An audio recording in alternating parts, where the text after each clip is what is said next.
Evidence disproving evolution is proof of evolution. Something killed the dinosaurs, and we address a question about the problem of fossils in the mailbag. This is Genesis Week.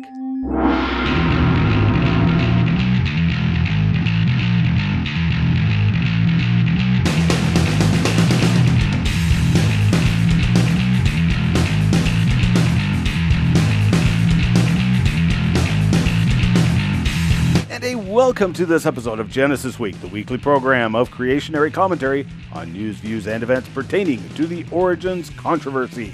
Proudly brought to you by the supporters of CORE Ottawa, Citizens for Origins Research and Education.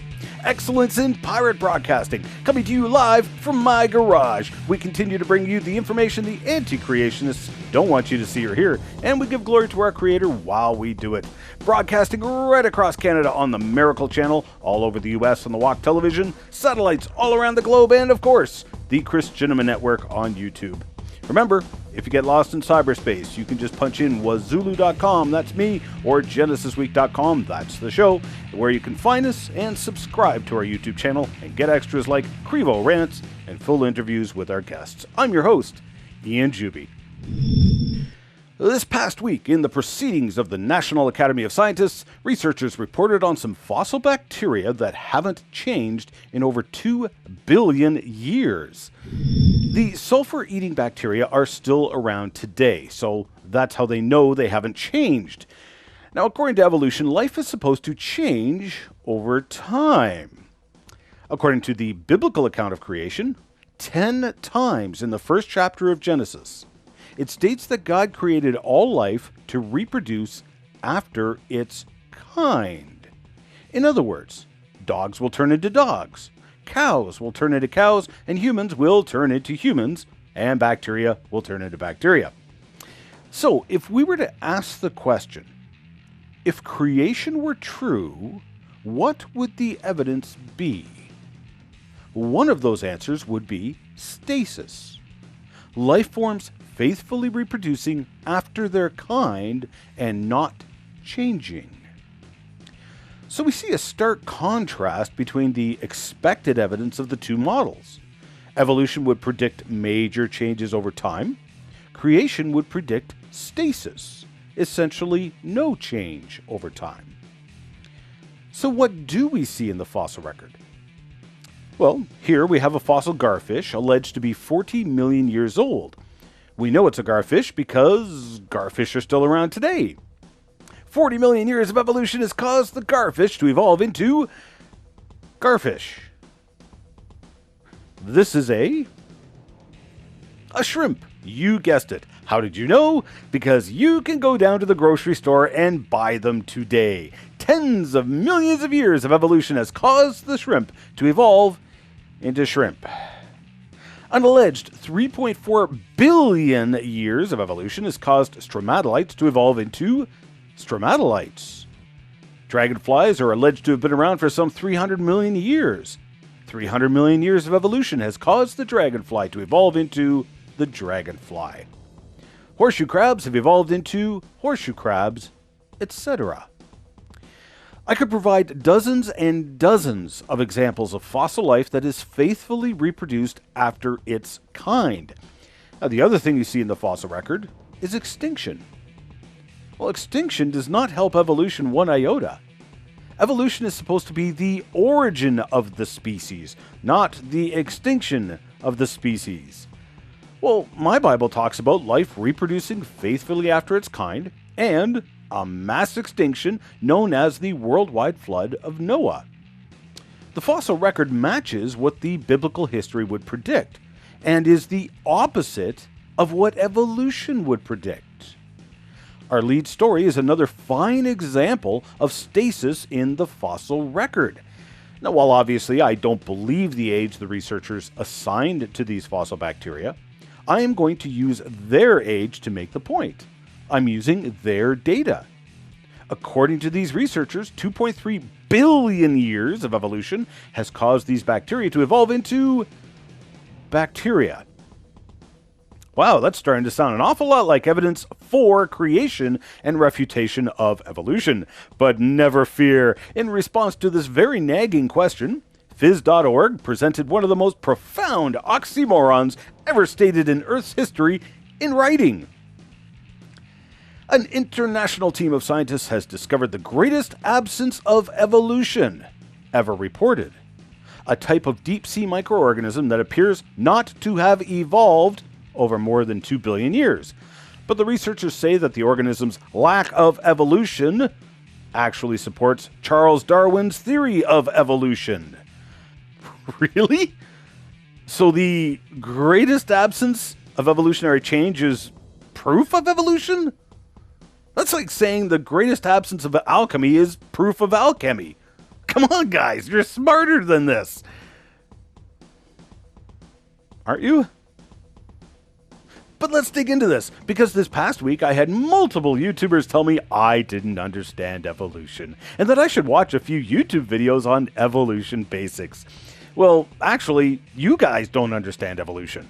But because I don't have the same misunderstandings of evolution that you do, you assume it's because I don't understand evolution. Right, so as you can see here, if organisms change over time, it's deemed proof of evolution. If organisms don't change over time, even if that time is 2.3 billion years, it's still proof of evolution. Now, when you were taught evolution in high school, what was always depicted? That's right, gradual change. Ape to man, fish to land walking creature, dinosaurs into birds, small land animal evolving into a horse. This is what is portrayed when teaching people evolution, and it is presented as proof of evolution. Well, let's take a look at each of these and note first that they all involve change over time. Radical change over time. So make up your mind. Is evolution change over time or stasis? Usually the textbooks present examples of change over time exhibited in the fossil record. Okay, first example, ape to man. This is what is presented, but this is actually the sequence we find. And this is based upon the dates provided by the evolutionists, dates which I disagree with. We find completely modern human footprints, the Laetoli footprints, in rocks dated by the evolutionary camp as older than Lucy and our ape-like ancestors. Now, I'm referring here, of course, to evidence provided by the evolutionists. There is copious amounts of fossil evidence that humans existed in the evolutionary Cretaceous and even the Carboniferous periods, as we discussed in Season 1 of Genesis Week. Completely modern, bipedal human footprints, which are unique to humans, in rocks way older than any of our alleged ape-like ancestors. We find the Neanderthals and Denisovans, who were completely human in every respect. Physiologically, genetically, even mentally, they may have been superior to humans, as the Neanderthals had a larger brain than we did. So there is no ape-to-man fossil sequence. It doesn't exist. Only fossils interpreted to be evolutionary dead ends. The only place this sequence appears is in textbooks and museum displays. So if the fossil sequence is in the correct order, it is presented as proof of evolution. If the fossils are found in the incorrect order, it is still presented as proof of evolution. Horse evolution is a big one you'll often see presented in textbooks, but again, the only place the fossil sequence exists is in the textbooks. First of all, when displayed, the Horacotherium and Mesohippus skeletons are always displayed with their backs in an unnatural position. You can tell this by looking at the spines, specifically the spinous process. Horses have a spine that droops down, while these animals have a spine that arched up. Yet the skeletons are depicted with the backs flattened or even reverse arched in order to better match the horse spine and give the illusion that these animals are somehow related to the horses. The fossil sequence is presented as the Horacotherium being found in the oldest, deepest rock layers, with the modern horse found in the uppermost, youngest layers of rock. This is presented as proof of evolution. Yet in South America, the fossil sequence is reversed, with the modern horse fossils found in rocks older than the Horacotherium. If these fossils are found in the correct order, it is called proof for evolution. If they are found in the reversed order, it is still called proof of evolution and presented as such in textbooks and museum displays. We are taught that dinosaurs evolved into birds, proof of evolution from the fossil record, complete with alleged feathered dinosaurs. But when you look at the actual fossils, first of all, there's huge questions about these alleged feathers, and if they are feathers at all. They are called proto-feathers, or a half feather that hasn't quite evolved yet. Many evolutionists have argued, and I think correctly, that these are not feathers at all, but decayed collagen fibers. Others have questioned whether or not they are dinosaurs, instead of just flightless birds. But yet, let's take the claims at face value. When you put the fossils in question into sequence, it's the opposite of the evolution sequence.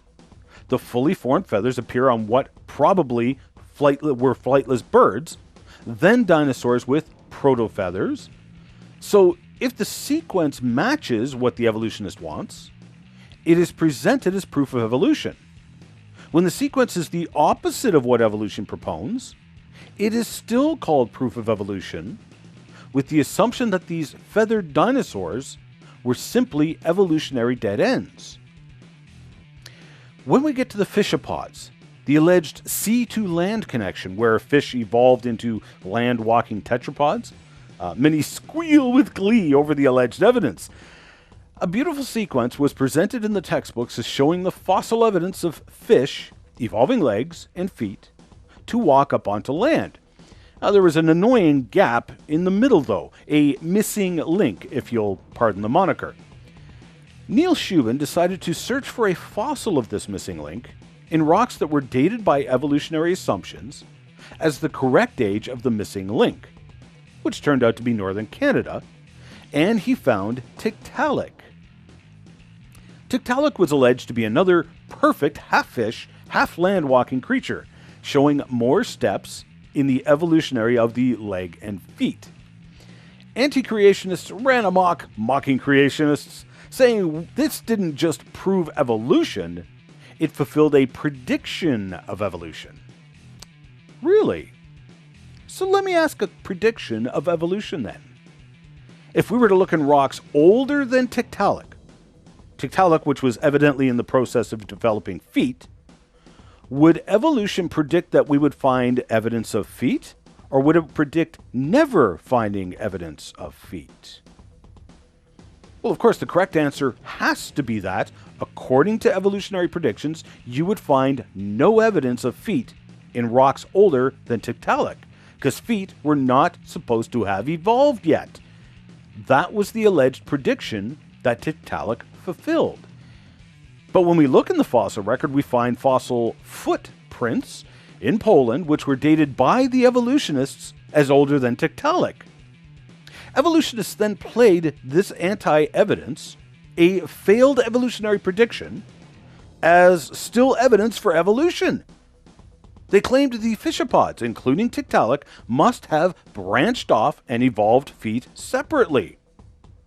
Now, creationists have also pointed out fossil footprints in the Tapeats sandstone of Grand Canyon, which anyone can go see for themselves if they're willing to hike.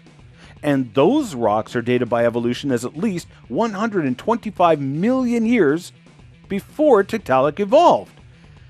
So when we lay out the precious evolution of the tetrapod, we find that sequence is also topsy-turvy, with land-walking animals with fully formed feet appearing long before feet were supposed to have evolved. Now, I hope you see what I'm starting to get at here. The evidence is quite irrelevant. The evidence is always presented in favor of evolution, no matter what. This is not science. This is a faith, interpreting the evidence to fit the faith, no matter what. Even if the evidence goes against the faith, it is reinterpreted to fit into the faith. Yet the evidence that runs the opposite of evolution mysteriously never seems to make it into textbooks and museum displays. Meanwhile, creation is the faith that fits the facts. Creation has no problem with extinction in the fossil record. It would predict stasis in life forms, which is what we see. While there will be some sorting of organisms during a flood, we could expect to see organisms just about anywhere in the rock record.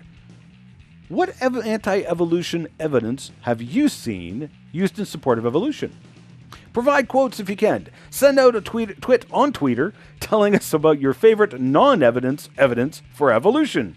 Include the hashtag oxymorons for evolution, or email us your favorite quote and example to comments@genesisweek.com, or paste it on our Facebook page at facebook.com/GenesisWeekTV. We want to hear from you.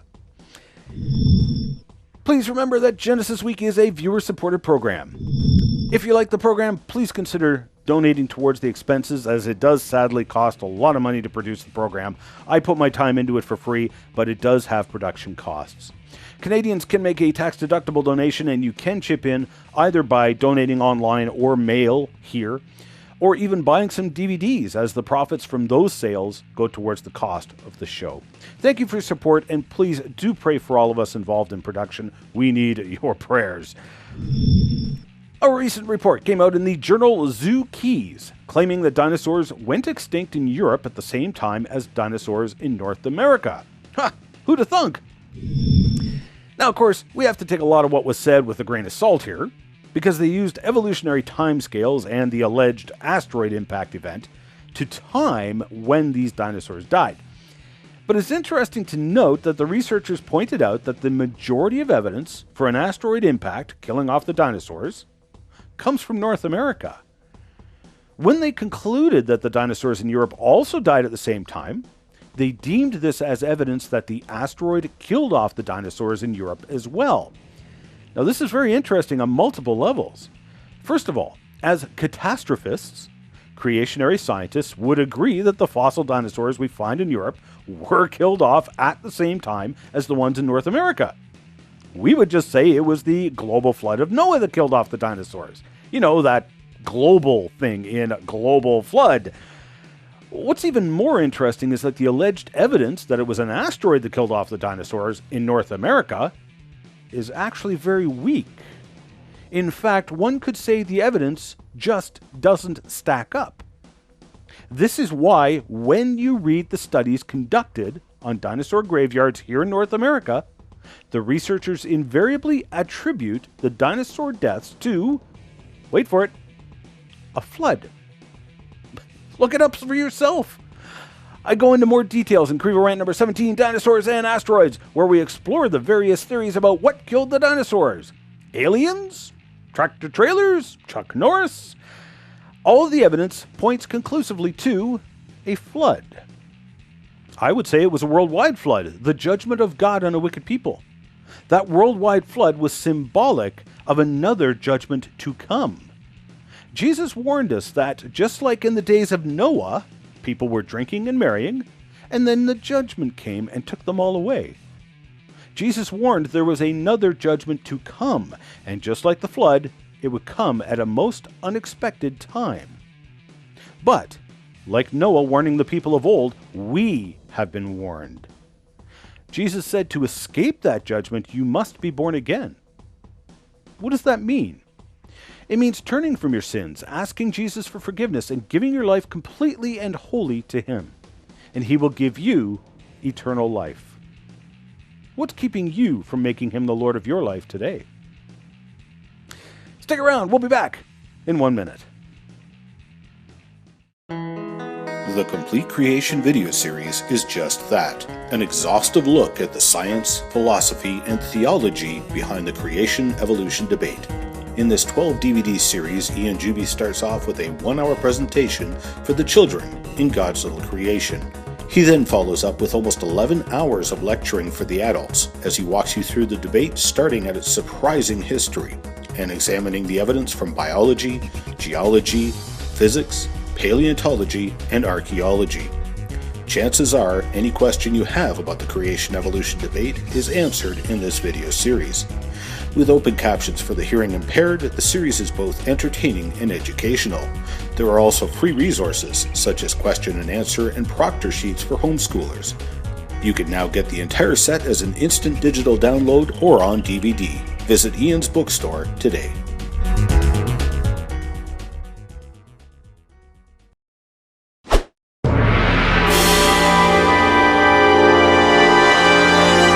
Woohoo! Fail for me?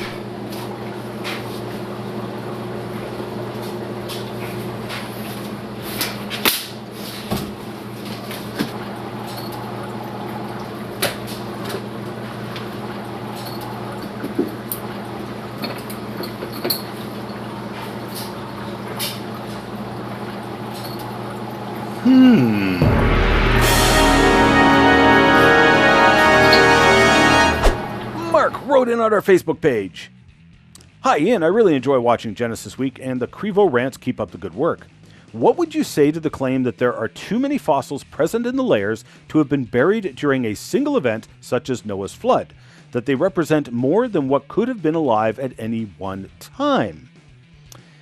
Mark is referring to a point that was made in passing in a debate by a Noah flood skeptic. Now, while the skeptic did not provide any details nor back up his argument in any way, shape, or form, there's no doubt he's referring to the common, fallacious argument concocted by the anti-creationists regarding the Karoo Formation in South Africa. Now, this old argument was popularized on tot.organs years ago, and in particular, one of the original authors of tot.organs, Robert Schadewald. On the Talk Organs Problems with the Global Flood page, you can see one example of the atrociously bad science falsely so-called. Robert E. Sloan, a paleontologist at the University of Minnesota, has studied the Karoo Formation. He asserts that the animals fossilized there range from the size of a small lizard to the size of a cow, with the average animal perhaps the size of a fox. A minute's work with a calculator shows that, if the 800 billion animals in the Karoo Formation could be resurrected, there would be 21 of them for every acre of land on Earth. Suppose we assume, conservatively I think, that the Karoo Formation contains 1% of the vertebrate land fossils on Earth. Then when the flood began, there must have been at least 2,100 living animals per acre, ranging from tiny shrews to immense dinosaurs. To a non-creationist mind, that seems a bit crowded. Yes, but the non-creationist mind also believes that it was the result of random processes and not intelligent design. So why on earth should we trust any thought that comes out of a mind that claims it was created by randomness? I certainly wouldn't trust the computations of a computer that was created by random natural processes, but I digress. Schadewald has completely missed the boat on so many points it's difficult to know where to begin. First of all, his uniformitarian mindset subtly rears its ugly head. He assumes that the layers of the Karoo Formation represent time periods and not a large formation that was a flood wash. A flood wash would have accumulated animals from a much larger area, channeling them into smaller areas, just like we see in floods today. So while the 800 billion animals of the Karoo Formation probably represents a washed-in collection of animals from a much larger area, let's go with his numbers and assumptions at face value. Is there a problem with 2,100 animals per acre? Would they live in harmony or completely starve themselves because they ate all the plants? You might be surprised to find out that actually we have population numbers much larger than that in existence today. For instance, there is an estimated 300 Cape girdled lizards and 15 ungulate tortoises per hectare. Chameleons live in densities of 10 to 50 per hectare. You'll find population densities of iguanas at almost 900 per hectare. Anoles up to 110,000 per hectare. Manchurian Island pit vipers can be found as much as 10,000 per hectare, and Colorado rattlesnakes over 1,200 per hectare.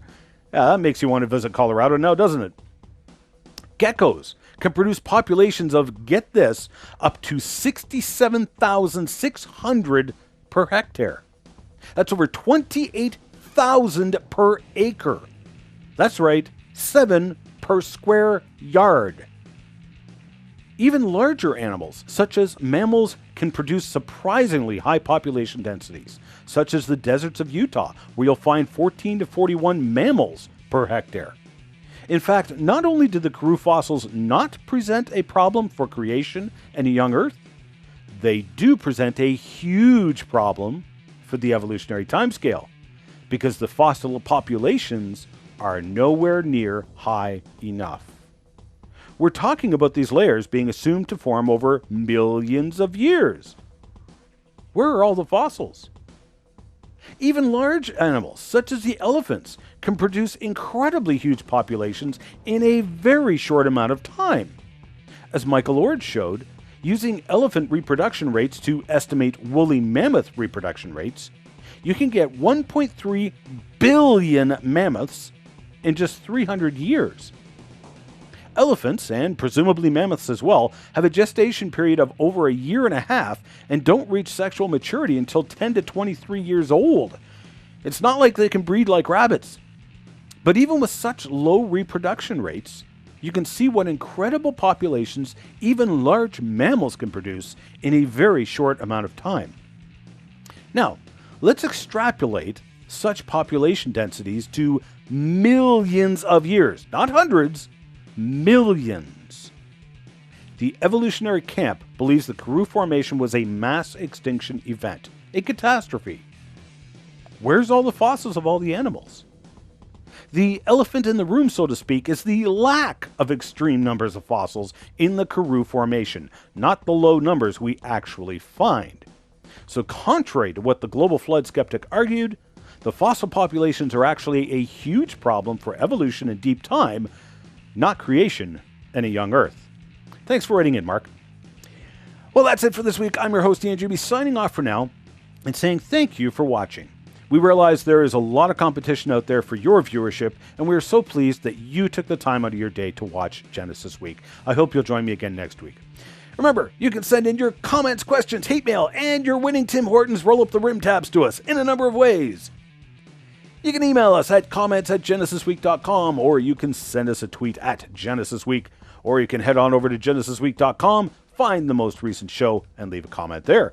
Or you can head on over to our Facebook page at facebook.com/GenesisWeekTV.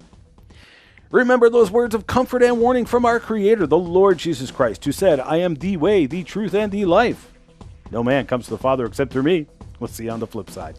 We are a viewer-supported program and need your support to keep this program on the air. Please pray for us, and if you wish to financially support the program, Canadians can make a tax-deductible donation to Core Ottawa, Canada North Post Office Box 72075, Ottawa, Ontario, K2K 2P4. While we cannot offer tax-deductible receipts outside of Canada, donors wishing to financially support the program can do so online at ianjuby.org/donations, and thank you for your support.